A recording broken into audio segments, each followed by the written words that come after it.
வணக்கம் நண்பர்களே, நம்முடைய சேனலுக்கு உங்கள் அனைவரையும் அன்புடன் வரவேற்கிறேன். கதையை தொடங்குவதற்கு முன் மறக்காமல் சப்ஸ்கிரைப் செய்து உங்கள் ஆதரவை தாருங்கள். வறுமை என்பது ஒரு கொடிய நிழல் போல அமுதாவை துரத்திக் கொண்டே இருந்தது. செல்வம் ஒரு தனியார் நிறுவனத்தில் மிக குறைந்த சம்பளத்தில் வேலை பார்த்து வந்தான். அந்த சொற்ப வருமானம் வாடகைக்கும் அன்றாட பஸ்ஸுக்கும் கூட போதுமானதாக இல்லை. இதற்கிடையில் அமுதாவிற்கு ஒரு பச்சிளம் குழந்தை. அந்த குழந்தையை தனியே விட்டுவிட்டு அவளால் எந்த வேலைக்கும் போக முடியாத நிலை. ஒருநாள் மாலை நேரம் வாசலில் அமர்ந்து ஏதோ ஒரு சிந்தனையில் இருந்த அமுதாவை பார்க்க வந்தால் பக்கத்து வீட்டு மலர். என்ன அமுதா, முகம் ஒரு மாதிரி இருக்கு. மறுபடியும் பண பிரச்சனையா என்று மெல்ல பேச்சு கொடுத்தாள் மலர். ஆமாக்கா, கையில் ஒரு பைசா இல்ல, பாப்பாவுக்கு பால் பவுடர் வாங்க கூட காசு இல்லாம தவிச்சுக்கிட்டு இருக்கேன். செல்வம் கிட்டையும் கேட்க முடியல. அவரே ரொம்ப நெருக்கடியில இருக்காரு என்று கண்கள் கலங்கினாள் அமுதா. மலர் அவளுக்கு மிக அருகில் வந்து அமர்ந்தாள். அமுதா, எனக்கு ஒரு விஷயம் தெரியும். நீ சரின்னு சொன்னா உன்னோட கஷ்டம் எல்லாம் ஒரே மாசத்துல காணாம போயிடும். ஆனா உன் வீட்டுக்காரர் சம்மதிப்பாரான்னு தெரியல. அமுதா நிமிர்ந்து பார்த்தாள். என்ன வேலைக்கா உழக்க நான் தயார். வேலைனா அது சாதாரண வேலை இல்லை. ஒரு பெரிய இடத்து விஷயம். அங்கே ஒரு சின்ன குழந்தை இருக்கு. அந்த குழந்தைக்கு தாய்ப்பால் கொடுக்க ஒரு நல்ல தாய் வேணும்னு தேடிக்கிட்டு இருக்காங்க. அந்த முதலாளி ரொம்ப வசதியானவரு. ஆனா குழந்தை மேல உயிரையே வச்சிருக்காரு. நீ சம்மதிச்சா மாசம் 25,000 தருவாரு. உன் குழந்தையையும் நீயே பார்த்துக்கலாம். அவங்க குழந்தையையும் நீ பார்த்துக்கணும். அவ்வளவுதான். அமுதா திகைத்து போனாள். என்னக்கா சொல்றீங்க? நான் எப்படி இன்னொரு குழந்தைக்கு யோசிக்காத அமுதா, வறுமை வரும்போது கௌரவம் பார்த்தா வயிறு நிறையாது. அந்த பணக்கார முதலாளி ராஜசேகர் ரொம்ப நல்லவரு. ஒரு வாட்டி நேர்ல போய் கேட்டு பார்ப்போம். அவர் தரப்போற பணத்தை பார்த்தா உன் புருஷனை வேணாம்னு சொல்ல மாட்டாரு. வா, முதல்ல போய் பேசி பார்ப்போம் என்று மலர் அவளை தூண்டினாள். மன தயக்கத்துடனேயே அமுதா அந்த பெரிய பங்களாவிற்குள் நுழைந்தாள். அங்கே ராஜசேகர் தன் குழந்தையை ஏந்தியபடி சோகமாக அமர்ந்திருந்தார். அமுதாவை பார்த்ததும் அவருக்குள் ஒரு நம்பிக்கை தெரிந்தது. மலர் சொன்னது போலவே அமுதாவிற்கு மாதம் 000 சம்பளம் பேசப்பட்டது. நாட்கள் நகர்ந்தன. அமுதாவின் கைகளில் பணம் புரண்டது. வீட்டின் வறுமை மெல்ல மறைந்தது. ஆனால் ஒருநாள் இரவு அவள் அறையில் தன் குழந்தையுடன் இருந்தபோது எதிர்பாராத விதமாக ராஜசேகர் உள்ளே நுழைந்தார். அவரது கண்கள் அன்று ஏதோ ஒரு வித்தியாசமான போதையில் இருந்தது போல அமுதாவிற்கு தோன்றியது. அவர் அமுதாவின் அருகே வந்து ஒரு கட்டை நீட்டினார். அமுதா, இதுவரை என் குழந்தைக்கு பால் கொடுத்தாய். இன்று எனக்காக ஒரு உதவி செய்ய முடியுமா? இதோ 1,00,000 ரூபாய் என்று ஒரு நாள் மட்டும் என்னை உன் குழந்தையாக நினைத்துக்கொள் என்றார். திடுக்கிட்டு போன அமுதா தன் கையில் இருந்த அந்த 1,00,000 ரூபாயையும் தன் குடும்பத்தின் வறுமையையும் ஒரு நிமிடம் யோசித்தாள். அந்த நிமிடம் அறையின் விளக்குகள் அணைக்கப்பட்டன. மலரின் வார்த்தைகள் அமுதாவின் காதுகளில் ஒலித்துக் கொண்டே இருந்தன. உன் குழந்தைக்கு நல்ல சாப்பாடு கிடைக்கும். உன் வறுமை தீரும் என்ற அந்த ஒற்றை வரி அவளை தூங்க விடவில்லை. மறுநாள் காலைதன் மெலிந்த குழந்தையை இடுப்பில் அணைத்தபடி மலருடன் அந்த பெரிய பங்களாவிற்கு சென்றாள் அமுதா. வாசலிலேயே பிரமாண்டம் மிரட்டியது. கார் நிறுத்தப்பட்டிருந்த விதம், பளிங்கு தரைகள் என அனைத்தும் அந்த வீட்டின் செல்வ செழிப்பை பறைசாற்றின. உள்ளே நுழைந்த அமுதாவிற்கு ஒரு நிமிடம் மூச்சு முட்டியது. தாய் பாசமில்லாத தாய் வரவேற்பறையில் அந்த வீட்டின் எஜமானி கவிதா சோபாவில் கால் மேல் கால் போட்டு அமர்ந்திருந்தாள். அவள் முகத்தில் ஒருவிதமான அகங்காரம் தெரிந்தது. அங்கே ஒரு வேலைக்காரி அழுது கொண்டிருந்த குழந்தைக்கு பால் பாட்டிலை வாயில் திணிக்க முயன்று கொண்டிருந்தாள். ஆனால் அந்த குழந்தை எதற்கும் அடங்காமல் வீறிட்டு அழுது கொண்டிருந்தது. கவிதா அமுதாவை உச்சி முதல் உள்ளங்கால் வரை ஒருவித அருவருப்போடு பார்த்தாள். என்ன மலர், இவளைத்தான் கூட்டிட்டு வந்தியா என்று அலட்சியமாக கேட்டாள். பின்பு அமுதாவை பார்த்து, உன் முதலாளிக்கு என்ன பைத்தியம் பிடிச்சிருக்கும் தெரியல. இந்த காலத்துல எல்லாரும் பின்பல் கொடுத்துதான் குழந்தையை வளர்க்கறாங்க. ஆனா இவருக்கு மட்டும் ஏதோ பழைய காலத்து எண்ணம், என் உடம்பை கெடுத்துக்க முடியாதுன்னு நான் சொல்லிட்டேன். அதான் உன்னை மாதிரி ஒரு ஆளை தேடிக்கிட்டு இருக்காரு என்றாள் கவிதா. அமுதா அதிர்ந்து போனாள். தன் குழந்தையை பற்றி கவலைப்படாமல் தன் அழகை பற்றி பேசும் ஒரு தாயை அவள் அதுவரை பார்த்ததில்லை. எனக்கு ஷாப்பிங் போக நேரமாச்சு. திரைவரை வண்டியை எடுக்க சொல்லு என்று வேலைக்காரியிடம் கத்தினாள் கவிதா. பின் அமுதாவிடம் திரும்பி, இதோ பாரு, உன் முதலாளி உள்ள ரூம்ல இருக்காரு.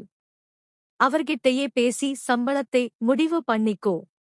எனக்கு இதில் எந்த சம்பந்தமும் இல்லை என்று கூறிவிட்டு தன் கைப்பை எடுத்துக்கொண்டு விறுவிறுவென வெளியேறினாள். அமுதா அந்த இடத்தை மௌனமாக பார்த்தாள். ஒரு தாயின் மடியில் இருக்க வேண்டிய குழந்தை இங்கே ஒரு அந்நிய பெண்ணின் கையில் அழுது தவித்துக் கொண்டிருந்தது. பணம் இருந்தால் மட்டுமே போதாது, பாசம் இருக்க வேண்டும் என்று அவளுக்கு தோன்றியது. அப்போது அந்த அறையின் கதவு திறக்கப்பட்டது. உள்ளே இருந்து கம்பீரமான தோற்றத்துடன் ராஜசேகர் வெளியே வந்தார். அவர் கண்களில் தன் குழந்தையைப் பற்றிய கவலை அப்பட்டமாக தெரிந்தது. அமுதாவை பார்த்ததும் அவர் முகம் சற்று மலர்ந்தது. நீங்கதான் அமுதாவா? மலர் உங்களை பத்தி சொன்னாங்க. என் குழந்தைக்கு ஒரு தாயின் அன்பு தேவைப்படுது. உங்களால அதை செய்ய முடியுமா? நீங்கள் கேட்கிறதை விட அதிகமாவே நான் பணம் தர தயார் என்றார் உருக்கமாக. அமுதா தன் இடுப்பில் இருந்த குழந்தையை ஒரு முறை பார்த்தாள். பின்பு அழுது கொண்டிருந்த அந்த குழந்தையை பார்த்தாள். வறுமையின் பிடியில் இருந்த அவளுக்கு அந்த நிமிடம் அந்த வேலை ஒரு பெரும் வரப்பிரசாதமாக தெரிந்தது. ஆனால் இதற்கு அவள் கணவன் செல்வம் சம்மதிப்பானா என்ற அச்சம் அவள் மனதை அரித்தது. பணக்கார எஜமானி கவிதா அலட்சியமாக வெளியேறுவதைக் கண்ட அமுதாவிற்கு பெருமூச்சுதான் வந்தது. பெற்ற பிள்ளையை தன் மார்போடு அணைக்க வேண்டிய வயதில் அதை ஒரு வேலைக்காரியிடம் தள்ளிவிட்டு போக எப்படித்தான் இவர்களுக்கு மனசு வருகிறதோ என்று நினைத்துக் கொண்டாள். அமுதாவிற்கு சத்தான உணவு கிடைக்காததால் அவளும் அவளது குழந்தையும் மெலிந்து போயிருந்தார்கள். ஆனால் இங்கே எல்லாவற்றிற்கும் வசதி இருந்தும் அந்த குழந்தைக்கு தாய் அன்பு கிடைக்கவில்லை. அப்போது ராஜசேகர் மெல்ல அறைக்குள் நுழைந்தார். மலர் அவரை பார்த்து மரியாதையுடன் எழுந்து நின்றாள். ராஜசேகர் அமுதாவை ஏறித்து பார்த்தார். வறுமையின் ரேகைகள் அவள் முகத்தில் படர்ந்திருந்தன. அவளது இடுப்பில் இருந்த குழந்தையோ எலும்பும் தோலுமாக இருந்தது. அவர் மலரை பார்த்து மெல்லிய குரலில் கேட்டார். மலர், இவங்களையா கூட்டிட்டு வந்தீங்க? இவங்களே ரொம்ப பலவீனமா இருக்காங்க. இவங்களுக்கு முதல்ல சத்தான சாப்பாடு தேவைப்படுது. இவங்களால எப்படி என் குழந்தையை ஆரோக்கியமா வளர்க்க முடியும்? அவர் கேட்டதே நியாயமான கேள்விதான். என்றாலும் அந்த வார்த்தைகள் அமுதாவின் தன்மானத்தை சுட்டரித்தன. ஒரு தாயின் தகுதியே அவளது உடல் எடையை வைத்து எடை போடுவதைக் கண்டு அவளுக்குள் ஒரு வேகம் பிறந்தது. தன்னையும் அறியாமல் அமுதா தைரியமாக பேசத் தொடங்கினாள். ஐயா, நீங்கள் சொல்றது சரிதான். எங்ககிட்ட வசதி இல்லை.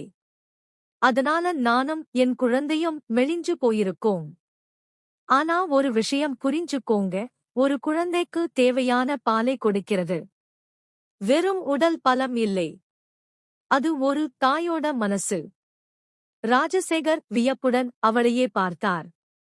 அமுதா தொடர்ந்தால், கடவுள் ஒரு குழந்தையை பூமிக்கு அனுப்புறானா அதுக்கான உணவையும் சேர்த்தே படைக்கிறார். ஒரு தாயோட மார்புல சுரக்குற பால் அவளோட ரத்தத்துல இருந்து வருதே இல்லைங்க, அது அவ குழந்தையோட மேல வச்சிருக்க பாசத்துல இருந்து வருது. எனக்கு நல்ல சாப்பாடு கிடைக்கிறதோ இல்லையோ, என் பிள்ளையை பார்த்தா என் மார்புல பால் சுரக்கும்.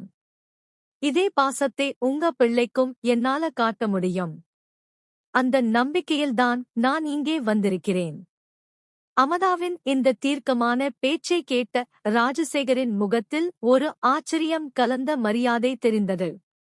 பணக்கார பெண்களிடம் காணாத அந்த தாய்மையின் கம்பீரம் இந்த ஏழை பெண்ணிடம் இருப்பதை அவர் உணர்ந்தார். அவர் மெல்ல புன்னகைத்து, மன்னிச்சிடுங்க அமுதா, உங்க வார்த்தைகள் எனக்கு பெரிய நம்பிக்கையே கொடுக்குது. வசதி வாய்ப்பு எவ்வளவோ இருக்கு. ஆனா என் குழந்தைக்கு தேவைப்படுற அந்த தாய் பாசம் மட்டும் கிடைக்காம இருந்தது. நீங்க தயவு செஞ்சு இந்த குழந்தைக்கு பொறுப்பேத்துக்கோங்க. உங்களுக்கு தேவையான எல்லா வசதிகளையும் நான் செஞ்சு தரேன் என்றார். அப்போது அவர் அருகில் வந்து ஒரு கவரை நீட்டினார். இது முன்பணம், உங்களுக்கு தேவையான சத்தான உணவுகளை முதல்ல வாங்கி சாப்பிடுங்க. நாளையில இருந்து நீங்க இங்கே வேலைக்கு வரலாம் என்றார்.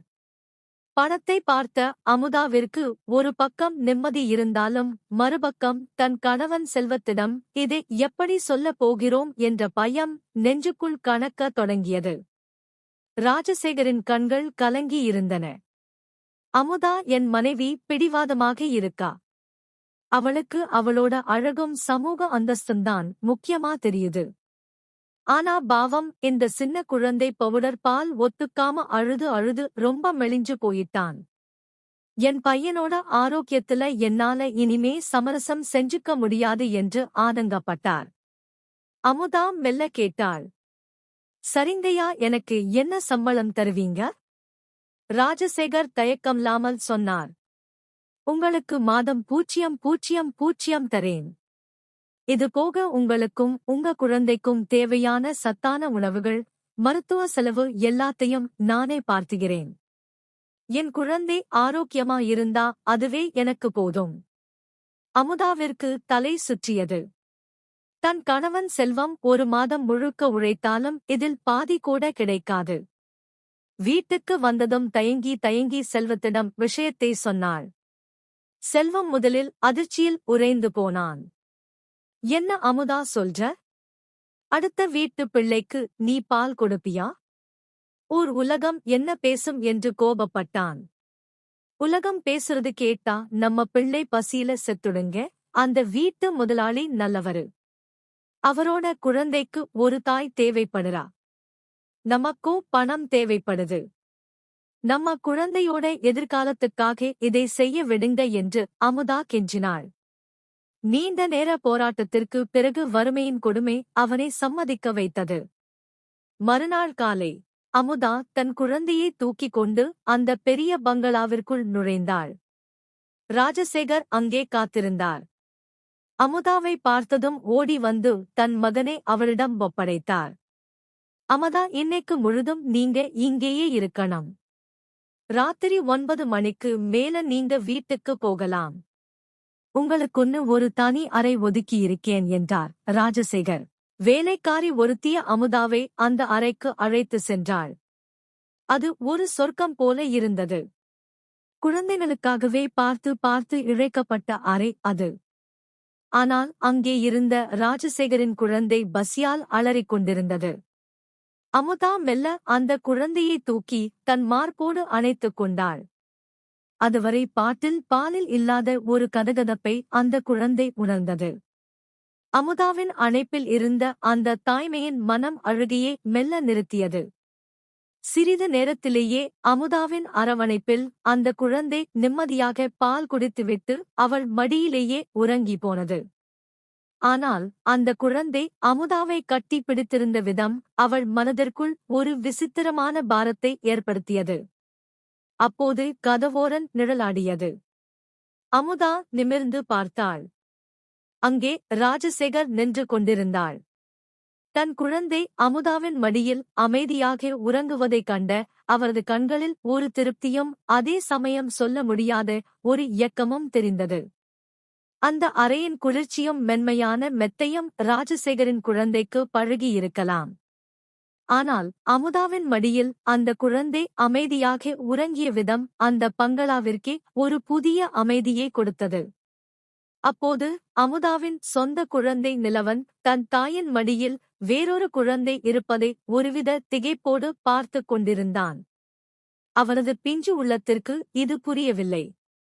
தன் தாயின் அணைப்புக்காக அவன் கைகளை நீட்டி அமுதாவின் சேலையை பிடித்து இழுத்தான். அமுதாவின் கண்கள் கலங்கின. சாரிடா கண்ணா, கொஞ்சம் நேரம் பொறுத்துக்கோ என்று மனதிற்குள் நினைத்துக் கொண்டாள். ராஜசேகரின் குழந்தையை தூங்க வைப்பது அவளது கடமை. தன் குழந்தையை அணைப்பது அவளது உரிமை. ஆனால் அந்த நேரத்தில் கடமை உரிமையை வென்றது. ராஜசேகரின் குழந்தை ஆழ்ந்த உறக்கத்திற்கு சென்றது. அமுதா மெல்ல எழுந்தாள். அந்த அறையில் இருந்த விலை உயர்ந்த பொம்மைகளை நிலவரின் முன்னால் அடுக்கி வைத்தாள். பளபளக்கும் அந்த பொம்மைகளை பார்த்ததும் நிலவன் தன் இயக்கத்தை மறந்து விளையாடத் தொடங்கினான். நேரம் நகர்ந்தது. ராஜசேகரின் குழந்தையை அந்த வசதியான மெத்தையில் கிடத்தினாள். அமுதா ஏசி இயந்திரத்தின் மெல்லிய சத்தம் அறையை நிறைத்தது. இப்போது நிலவனுக்கும் பசிக்கத் தொடங்கியது. அவன் அழுது கொண்டே அமுதாவின் மடியில் சாய்ந்தான். அவனுக்கும் பால் கொடுத்து உறங்க வைத்தாள்.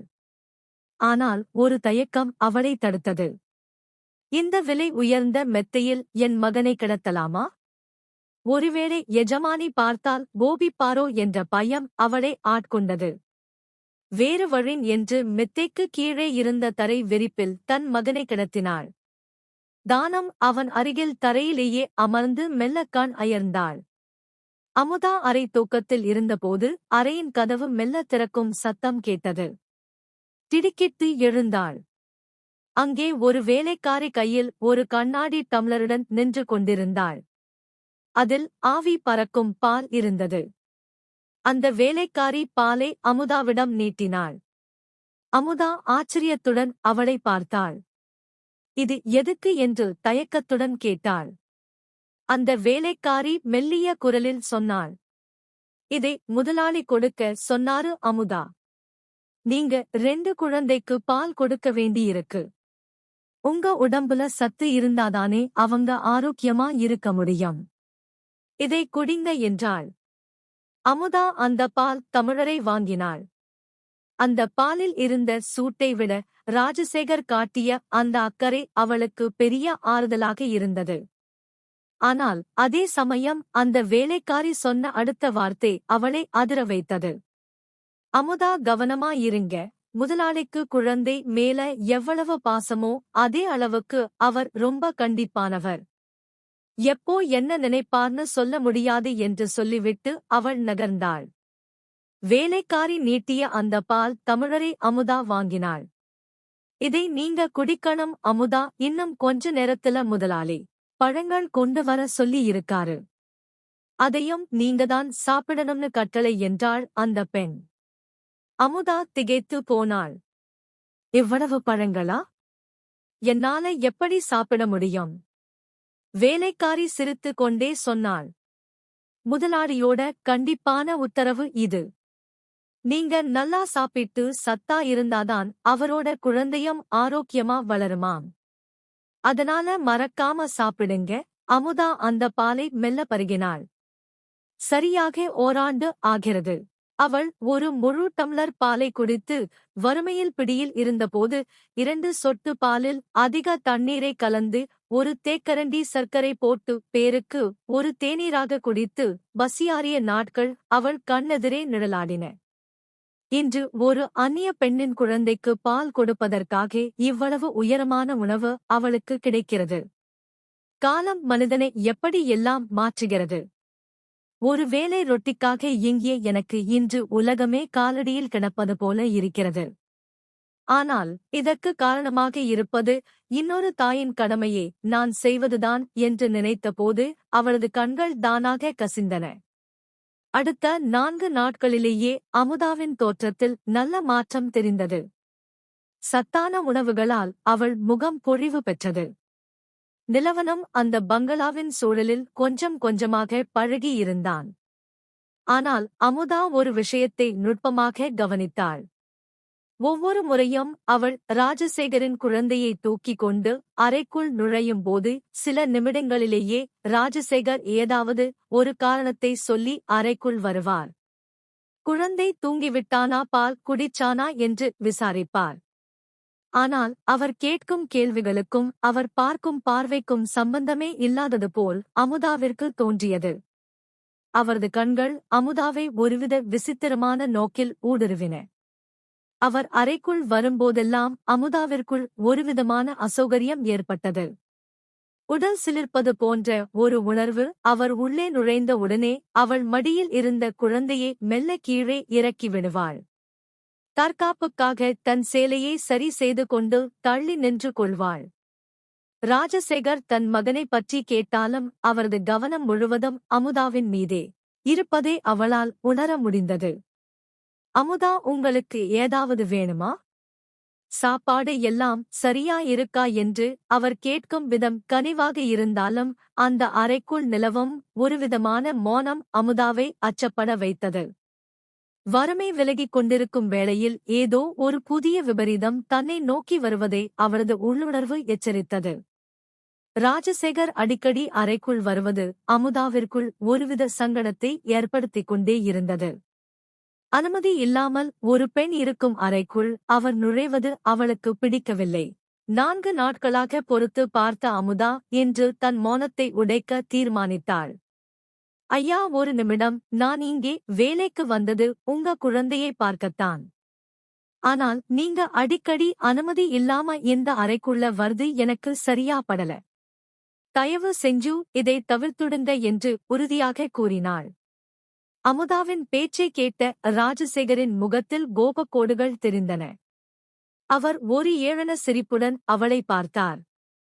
அமுதா, நான் ஏன் அடிக்கடி வரேன்னு உங்களுக்கு தெரியுமா? உண்மையை சொல்லட்டுமா? நான் உங்களுக்கு இவ்வளவு சத்தான உணவுகளையும் பழங்களையும் ஏன் கொடுக்கிறேன்னா என் குழந்தை ஆரோக்கியமா இருக்கணும்தான். ஆனா எனக்கு ஒரு சந்தேகம் இருக்கு. நீங்க உங்க சொந்த பையன் மேல காட்டுற அக்கறையை என் பையன் மேல காட்ட மாட்டீங்களோன்னு பயமா இருக்கு. நான் பணம் செலவு பண்றது என் குழந்தைக்காக, உங்க குழந்தைக்காக இல்லை என்றார் ஆத்திரத்துடன். ராஜசேகரின் இந்த வார்த்தைகள் அமுதாவின் இதயத்தில் ஈட்டியால் குத்துவது போல இருந்தது. அவளது வறுமையை சுட்டிக்காட்டி அவளது தாய்மையின் புனிதத்தையே அவர் சந்தேகப்பட்டார். அமுதா தன் இடுப்பில் இருந்த நிலவனை இன்னும் பலமாக அணைத்துக் கொண்டாள். என்ன நினைச்சீங்க ஐயா? நான் ஏழைதான், ஆனா ஈன பிறவி கிடையாது. நான் சாப்பிடுற ஒவ்வொரு பருக்கை சோறும் உங்க பணத்தில இருந்து வருதுன்னு எனக்கு தெரியும். செஞ்ச நன்றியே மறக்கறவ நான் இல்லை. ஒரு தாயால எப்படி ஒரு குழந்தையை பசியாரை விட்டுட்டு இன்னொரு குழந்தைக்கு மட்டும் வாரி வழங்க முடியும்னு நினைக்கிறீங்க? அவள் கண்கள் சிவந்தன. உங்களுக்கு என் மேல நம்பிக்கை இல்லைன்னா உங்க பணமும் எனக்கு வேண்டாம். இந்த வேலையும் எனக்கு வேண்டாம். உங்க பணத்தை வச்சிக்கிட்டு வேற யாரையாவது தேடிக்கோங்க என்று ஆவேசமாக சொன்னாள். ராஜசேகர் அதிர்ச்சியில் உறைந்து நின்றார். ஒரு ஏழை பெண்தான் தரும் இவ்வளவு பெரிய தொகையை தூக்கி எறிவாள் என்று அவர் எதிர்பார்க்கவில்லை. அமுதா, நில்லுங்க, நான் கோபத்துல பேசிட்டேன் என்று அவர் பின்னாலிருந்து குரல் கொடுத்தார். ஆனால் அமுதா திரும்பி கூட பார்க்கவில்லை. தன் மகனை தூக்கிக் கொண்டு அந்த பிரம்மாண்டமான பங்களாவிலிருந்து விருட்டென வெளியேறினாள். அவள் நடந்த வேகம் அவளது கோபத்தையும் தன்மானத்தையும் பறைசாற்றியது. வீட்டுக்கு திரும்பும் வழியில் அவளுக்கு ஒரே ஒரு விஷயம்தான் ஓடிக்கொண்டிருந்தது. பசி வந்தாலும் பரவாயில்லை. ஆனால் ஒரு தாயின் உண்மையான பாசத்தை சந்தேகப்படும் இடத்தில் ஒரு நிமிடம் கூட இருக்கக்கூடாது. வீட்டு வாசலில் நின்றபோது மீண்டும் வறுமை அவளை வரவேற்றது. ஆனால் அவள் மனதில் ஒரு விதமான நிம்மதி இருந்தது. ராஜசேகரன் மங்களாவிலிருந்து அமுதா வெளியேறிய போது அவளது உள்ளத்தில் தன்மானம் கடன்று கொண்டிருந்தது. என் வறுமையை பகடைக்காயாக வைத்து என் தாய்மையையே அவர் சந்தேகப்பட்டு விட்டாரே என்ற கோபம் அவளை ஆட்கொண்டிருந்தது. ஆனால் அந்த இரவு அவளது வாழ்க்கையின் அஸ்திவாரத்தையே உழுக்கப் போகிறது என்று அவளுக்கு தெரிந்திருக்கவில்லை. இரவு மணி 12 வேலைக்கு சென்ற செல்வம் இன்னும் வீடு திரும்பவில்லை. அமுதா வாசலுக்கும் உள்ளுக்குள்ளுமாக தவிப்புடன் நடந்து கொண்டிருந்தாள். அப்போது அவளது பழைய கைபேசி அலறியது. எதிர்முனையில் பேசிய குரல் அவளது உலகத்தையே இருட்டாக்கியது. செல்வத்திற்கு விபத்து, சீக்கிரம் மருத்துவமனைக்கு வாருங்கள். பதரை அடித்துக் கொண்டு மருத்துவமனைக்கு ஓடினாள். ஆனால் அங்கே அவளுக்காக காத்திருந்தது ஒரு சடலம் மட்டுமே. இரத்த வெள்ளத்தில் கிடந்த தன் கணவரின் முகத்தை பார்த்ததும் அமுதா அங்கேயே மயங்கி விழுந்தாள். யாரை நம்பி இந்த துணிச்சலோடு வேலையை விட்டு வந்தேனோ அவரே என்னை விட்டு போய்விட்டாரே என்று அவள் நெஞ்சு வெடிக்க அழுதாள். மறுநாள் காலை செல்வத்தின் இறுதி சடங்குகள் முடிந்தன. அமுதாவின் வீடு உறவினர்களாலும் அக்கம் பக்கத்தினராலும் நிறைந்திருந்தது. ஒவ்வொருவரும் அவளை பார்த்து பரிதாபப்பட்டார்கள். இவ்வளவு இளவயதில் கணவனை இழந்துவிட்டு இந்த பச்சிளம் குழந்தையை வைத்துக் கொண்டு இவள் என்ன செய்யப் போகிறாள் என்ற முணுமுணுப்புகள் அவளது காதுகளில் ஏத்தை காட்சி ஊற்றுவது போல இருந்தது. தன் தந்தை இறந்துவிட்டான் என்பது கூட தெரியாமல் அமுதாவின் மடியில் நிலவன் அமைதியாக விளையாடிக் கொண்டிருந்தது. பார்ப்பவர்களின் கண்களை குலமாக்கியது. அந்த ஒரு இரவு அமுதாவிற்கு 1000 ஆண்டுகளைப் போல நீண்டு கொண்டே இருந்தது. மறுநாள் காலை அந்த சிறிய சந்திற்குள் ஒரு விலை உயர்ந்த கார் மெதுவாக நுழைந்தது. தெருவில் விளையாடிக் கொண்டிருந்த சிறுவர்கள் அந்த காரின் பின்னால் ஓடி வந்தார்கள். அமுதாவின் வீட்டு வாசலில் கார் நின்றது. அனைவரது பார்வையும் வாசலை நோக்கி திரும்பியது. காரிலிருந்து இறங்கியது ராஜசேகர். அதிர்ச்சியில் உறைந்து நின்றாள் அமுதா. ராஜசேகர் மெல்ல வீட்டிற்குள் நுழைந்தார். அங்கிருந்த கூட்டத்தையும் அமுதாவின் கோலத்தையும் பார்த்தபோதே அவருக்கு விஷயம் புரிந்துவிட்டது. அவர் எவர் பேச்சையும் காதில் வாங்காமல் நேராக அமுதாவிடம் வந்தார். அமுதாவால் பேச முடியவில்லை. கணவனை இழந்த துக்கமும் நேற்றைய கோபமும் அவளை மௌனமாக்கியது. ராஜசேகர் அவளது நிலையை பார்த்து ஒரு நிமிடம் மௌனமாக நின்றார். அமுதா, நடந்ததை எல்லாம் கேள்விப்பட்டேன். நேற்று நான் உன்னிடம் அப்படி பேசியிருக்க கூடாது. உன் கணவரின் மறைவு ஈடு செய்ய முடியாதது. ஆனால் இந்த நிலையில் நீயும் உன் குழந்தையும் அனாதையாக இருப்பதை என்னால் பார்த்து கொண்டு சும்மா இருக்க முடியாது என்றார் மிக தாழ்ந்த குரலில். அமுதா நிமிர்ந்து பார்த்தாள். அவரது கண்களில் நேற்று இருந்த அந்த அதிகாரமோ சந்தேகமோ இல்லை. மாறாக ஒருவிதமான குற்ற உணர்வும் அதையும் தாண்டிய ஒரு மர்மமான அக்கறையும் தெரிந்தது. இனி உன் வாழ்க்கை என்ன ஆகும் என்று நீ கவலைப்படாதே. இப்போதே என்னுடன் வா, என் வீடு உனக்கும் உன் மகனுக்கும் எப்போதும் திறந்திருக்கும் என்று அவர் சொன்னபோது அங்கிருந்தவர்கள் அனைவரும் ஒருவரை ஒருவர் பார்த்து கொண்டனர். வறுமை, துக்கம், எதிர்காலத்தை பற்றிய பயம், இவற்றுக்கு இடையே அமுதா ஒரு முடிவெடுக்க வேண்டிய கட்டாயத்தில் நின்றாள். செல்வத்தின் மறைவு அமுதாவின் வாழ்க்கையில் ஒரு பெரிய சூனியத்தை ஏற்படுத்தியிருந்தது. கணவனை இழந்த துக்கம் ஒரு புறம், கையில் காசில்லாமல் தீர்ந்து போன ரேஷன் பொருட்கள் மறுபுறம் என அவள் திண்டாடினாள். அந்த நேரத்தில் ராஜசேகர் நேரில் வந்து அவளிடம் காட்டிய அந்த திடீர் பரிவு அவளுக்கு ஒரு நிமிடம் திகைப்பை ஏற்படுத்தியது. அமுதா, என் பையன் நீ போனதிலிருந்து அழுதுகிட்டே இருக்கான். அவனுக்கு உன் மடியோட சூடு பழகிடுச்சு. நான் பேசினது தப்புதான்.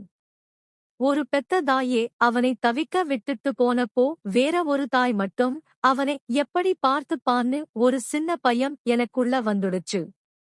என்னை மன்னிச்சிடு என்று ராஜசேகர் உருக்கமாக கேட்டார். அவர் அமுதாவின் கையில் கொஞ்சம் பணத்தை கொடுத்துவிட்டு சென்றார். அவர் சென்ற பிறகு அமுதாவிற்கு பலமுறை அந்த வீட்டு வேலைக்காரியிடம் இருந்து போன் வந்தது. அமுதா, குழந்தை பாவம், பசியிலையும் அழுகையிலையும் ரொம்ப இழைச்சு போயிட்டான். உன்னை கண்டா மட்டும்தான் அவன் அமைதியாகிறான். சீக்கிரம் வா என்று அவள் கெஞ்சினாள். தன் இடுப்பில் இருந்த நிலவரை பார்த்தாள் அமுதா. ஒரு தாயாக என்னால் இன்னொரு குழந்தையை தவிக்க விட முடியாது என்று அவளது உள்ளுணர்வு சொன்னது. உடனே ராஜசேகருக்கு தகவல் கொடுத்தாள். அவர் அனுப்பிய கார் அமுதாவின் வீட்டு வாசலில் வந்து நின்றது. மீண்டும் அந்த பங்களாவிற்குள் அமுதா நுழைந்தாள். அவள் களைத்து போய் கணவரை இழந்த கோலத்தில் இருந்த போதிலும் ராஜசேகரின் குழந்தையை தூக்கிய மாத்திரத்தில் அது அழுகையை நிறுத்தியது. அமுதாவின் கழுத்தை கட்டிக்கொண்டு அவளது மார்பில் முகம் புதைத்து சிரித்தது அந்த பிஞ்சு. அந்த சிரிப்பு அமுதாவின் மனபாரத்தை ஒரு நொடி குறைத்தது. ராஜசேகர் அந்த தடாகத்தை பார்த்ததை நெகிழ்ந்து போனார். சில நாட்கள் கழித்து அவர் அமுதாவின் அருகே வந்து மெல்ல பேசத் தொடங்கினார். அமுதா, இப்ப உனக்குன்னு யாருமில்லை. அந்த சின்ன வீட்ல தனியா கஷ்டப்படுறதை விட இங்கே தங்குறதுதான் நல்லதுன்னு எனக்கு தோணுது. உனக்காக பின்னாடி இருக்கிற அவுட் ஹவுஸை காலி பண்ணி தரேன். அங்கே நீ உன் மகனோட வசதியா இருக்கலாம். உனக்கும் ஒரு பாதுகாப்பு. என் பையனுக்கும் உன் அன்பு கிடைக்கும் என்றார். அமுதாவிற்கு அந்த யோசனை தவறாக தோன்றவில்லை. ஒரு கைமெண்ணாக தனிமையில் வாழ்வதை விட தெரிந்த இடத்தில் வேலையும் பாதுகாப்பும் கிடைப்பது அவளுக்கு அவசியமாக இருந்தது. நாட்கள் செல்ல செல்ல ராஜசேகரின் நடத்தையில் பெரிய மாற்றம் தெரிந்தது. ஆரம்பத்தில் இருந்த அந்த அதிகாரமோ சந்தேகமோ இப்போது அவரிடம் இல்லை. தன் மகனுக்கு எதையெல்லாம் வாங்குகிறாரோ அதையெல்லாம் அமுதாவின் மகன் நிலவனுக்கும் வாங்கி தந்தார். 2 குழந்தைகளையும் அவர் பாரபட்சம் பார்க்காமல் கவனித்துக் கொண்டது அமுதாவிற்கு ஒரு பெரிய ஆச்சரியத்தை தந்தது. வறுமையின் பிடியிலிருந்து தப்பித்த நிம்மதி ஒரு புறம் இருந்தாலும் ஒரு அந்நிய மனிதனின் இவ்வளவு பெரிய அன்பு அவளுக்குள் ஒரு மெல்லிய நடுக்கத்தையும் ஏற்படுத்தியது. இது வெறும் மனிதாபிமானமா அல்லது இதன் பின்னால் வேறு ஏதேனும் இருக்கிறதா என்ற கேள்வி அவள் ஆழ் மனதில் ஒரு நிழலாக தங்கியிருந்தது. நாட்கள் நகர நகர அந்த பங்களாவிற்கும் அமுதாவிற்கும் இடையிலான பிணைப்பு ஆழமானது. ராஜசேகரின் மனைவி கவிதா பெயருக்கு மட்டுமே அந்த வீட்டின் எஜமானியாக இருந்தாள். அவளது உலக பார்ட்டிகளிலும் வெளிநாட்டு பயணிகளிலும் ஷாப்பிங்களுமே கழிந்தது. தன் குழந்தை எப்படி இருக்கிறது என்று ஒரு முறை கூட அவள் எட்டி பார்ப்பதில்லை. ஆனால் அமுதா தன் கணவன் செல்வத்தின் நினைவுகளில் வாடினாள். நிலவன் தன் தந்தையை தேடி அழும்போதெல்லாம் அவளது இதயம் இரத்த கண்ணீர் வடித்தது. ஒருநாள் இரவு ராஜசேகரின் மகனுக்கு தாராளமாக காய்ச்சல் அடித்தது. அமுதா தன் அறைக்கு செல்ல தயாரான போது ராஜசேகர் தடுத்தார். அமுதா, இன்னைக்கு என் பையன் பக்கத்திலேயே இரு. அவன் உன் அணைப்பல மட்டும்தான் நிம்மதியா தூங்குறான் என்றார். பாதி இரவில் பசியால் குழந்தையே அழத் தொடங்க அமுதா அவனை தூக்கி அணைத்து பால் கொடுத்துக் கொண்டிருந்தாள். அந்த நிசப்தமான நேரத்தில் கதவு திறக்கும் சத்தம் கேட்டு அமுதா திடுக்கிட்டாள். ராஜசேகர் உள்ளே நுழைந்தார். பதற்றத்தில் அவள் குழந்தையை தள்ளி வைக்க முயன்றபோது அவர் அமைதியாக ஒரு நாற்காலியை இழுத்து போட்டு அவள் முன்னால் அமர்ந்தார். அமுதா, நான் சொல்றதை கொஞ்சம் கவனிச்சு கேளு என்றார் ராஜசேகர். அவரது குரலில் ஒரு தீர்க்கமான முடிவு தெரிந்தது. நான் என் வாழ்க்கையை ஒரு பெண்ணோடு பகிர்ந்து கொண்டோம்னு நினைச்சப்போ அவ என் உலகத்தை மட்டுமல்ல என் வீட்டையும் என் குழந்தையையும் காதலிக்கிறவளா இருக்கணும்னு ஆசைப்பட்டேன். ஆனால் கவிதாவிடம் அந்த தாய்மை இல்லை. நீ என் குழந்தையை உன் சொந்த பிள்ளை போல பார்த்திக்கிற என் பையனும் உன்னை தாயா ஏத்துக்கிட்டான். உனக்கும் இப்போ யாருமில்லை. நீ என்னை திருமணம் செஞ்சுக்க முடியுமா? என் குழந்தைக்கு நீயே நிரந்தர தாயா இருக்கணும்னு நான் விரும்புறேன். ராஜசேகர் சொன்னதை கேட்டு அமுதா அதிர்ச்சியில் உறைந்தாள். ஐயா, என்ன சொல்றீங்க? என் கணவர் இறந்தே சில நாட்களே ஆகுது. அவரோட நினைவுகள் இன்னும் என் மனசை விட்டு போகல. என்னால எப்படி இன்னொருத்தரை என்று சொல்லிவிட்டு அழத் தொடங்கினாள். உன் முடிவை நான் மதிக்கிறேன் அமுதா, ஆனா உன் மகனோட எதிர்காலத்தை யோசிச்சு பார். அவனுக்கு ஒரு அப்பாவோட நிழலும் அந்தஸ்தும் இங்கு கிடைக்கும் என்றார் ராஜசேகர். அமுதா தன் மகன் நிலவனை பார்த்தாள். ஒரு ஏழை தாயின் மகனாக வளர்வதை விட சகல வசதிகளும் அதிகாரமும் கொண்ட ஒரு இடத்தில் அவன் வளர்வது அவனது எதிர்காலத்திற்கு நல்லது என்று அவளது அறிவு சொன்னது.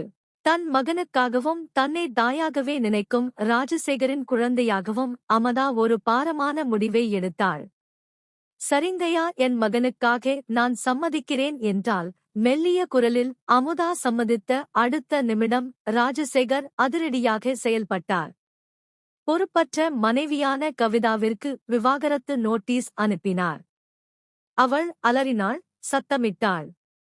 ஆனால் ராஜசேகர் உறுதியாக இருந்தார். அவளிடம் இருந்த வங்கி ஆட்டைகளையும் சொத்துக்களையும் பறமுதல் செய்தார்.